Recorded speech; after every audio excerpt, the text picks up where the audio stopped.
हे सगळं करून राहिले ना. त्यासाठी लायसन्स लागतं. आहे का तुमच्याकडे लायसन्स? नाही ना. नाही ना, ते सामान तुम्हाला परत भेटणार नाही. चलो मी घेऊन येईन ना. हा लायसन्स घेऊन येते मी. उद्या या तुम्ही, मग आपण बघू. ठीक आहे? हो पण आता माझं सामान मला परत द्या. ताई परमिशन घेऊन या, आपण बघूया. दादा दे की.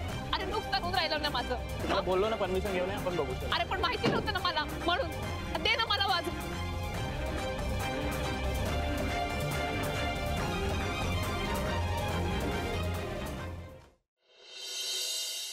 ए हाय, गुड मॉर्निंग.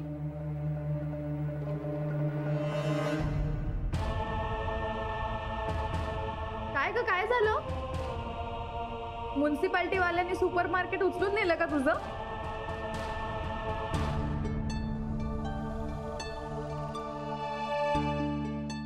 नाही बरोबरच आहे म्हणा.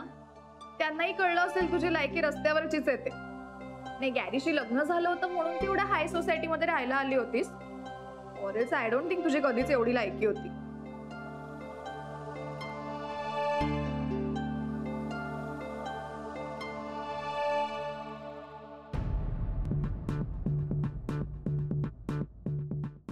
काय तुझी होती का गला इतकी भैताड? हे बघ हेच म्हणत होते लायकीचं. काय भैताड? तू सारखं सारखं मला भैताड म्हणत जाऊ नकोस. काय म्हणू? काहीही म्हणू नकोस. खरं तर काही गरजच नाहीये काही म्हणण्याची. आय मीन तुझ्याकडे म्हणण्यासारखं आणि बोलण्यासारखं काहीच नाही ना आता. तुझं घर गेलंय, तुझा नवरा तुला सोडून गेलाय. आणि प्लीज यार, हे फुकटचे फालतूचे धंदे आहे ना तू करतेस ना असं रस्त्यावर बसून, ते प्लीज बंद कर. काऊन बंद करू? सांग ना, काऊन बंद करू? मी काही केल्यामुळे तुला काय फरक पडून राहिला? हे पाप, मी कष्ट करून राहिले, फुकटचे धंदे नाही येते. आणि तू तर आयत्या बिळावरती नागोबा मला शिकवून राहिली. अगं मी तुझ्यापेक्षा जास्त शिकलेली आहे ना, मग ऐक ना माझं. तू शिकलेली आहे ना, अशी आडाण्यासारखी काऊन वागून राहिली? एवढी अक्कल आहे ना तुला? अगं मग काहीतरी काम कर ना. ते तर जमून नाही राहिलं तुला. कोण म्हंटल तुला मला जमत नाही ते? गॅरीच्या ऑफिस मध्ये काम करत होते ना तेव्हाही खूप पैसे कमवत होते मी, आणि अजूनही कमवू शकते. कमाव ना. आत कोणी धरले? हे बघ, मला तुझ्याशी वाद घालायचा नाही प्लीज. हे वाद घालण्याचं काय काय तुझ्याकडे? हा, माझा नवरा माझं घर लंपास केलं, चोर कुठली? हे उगाच चोर वगैरे म्हणण्याची काही गरज नाही. नाहीतर काय? नाहीतर काय? सांग ना, सांग. नाहीतर काय? हात लावणार आहेस? लाव. मला तुझ्यासारख्या डाऊन मार्केट लोकांसारखं भांडायचं नाही उगाच. मग कशाला शहाणपणा शिकवून राहिली? का बिझनेस असा करायचा असतो, तसा करायचा असतो? एवढा असेल तर कमवून दाखव ना. दाखव, कमव.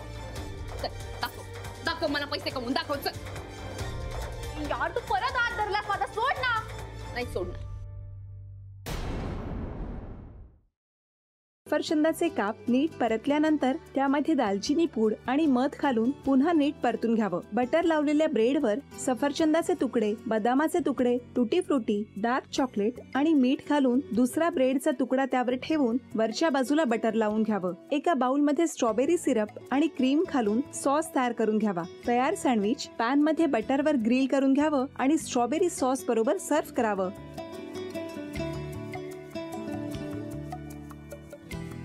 हे जेव्हा बोलत होते तेव्हा मी बघत होतो की या दोघांनी स्वतःचा संसार उभा केलाच, पण स्वतःच्या संसाराबरोबर अनेकांच्या आयुष्यात आनंद निर्माण केला. तो आनंद महत्त्वाचा. हसत राहा, आनंदी राहा असं म्हणत शुभेच्छा देऊया.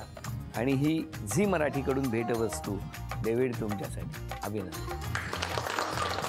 आणि वहिनींना तथास्तू पुणे यांच्याकडून ही पैठणी.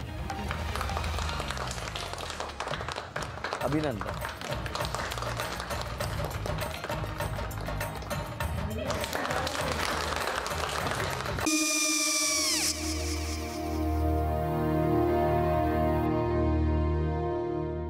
काय गो? हा, काय झालं? काय झालं? काय आले, मी निकाल लावून आली. हो, पण तिची आईच काय बोलली? तिला वाटलं का सगळ्या निशाने आपल्या चुका कबूल केल्या का? आई, मी चांगलं सुनावून आली आहे.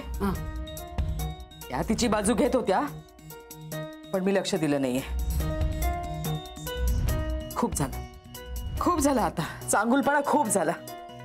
मऊ दिसलं ना की कोपऱ्याने खणतात ना माणसं, ते असं. अहो पण आईच म्हणली काय तिची, पटला काय तिका? मला माहिती नाहीये. आई मी तुम्हाला नंतर फोन करते. हो आणि आई बाबा जे बोलले त्याचं वाईट नका वाटून घेऊ. सॉरी. सॉरी काय त्या? नेहा आले. आई मी येते. होय. काकू येते.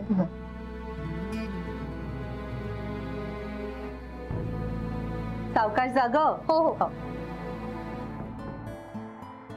मग काय काकू, कधी उडवता लग्नाचा बार? बघूया.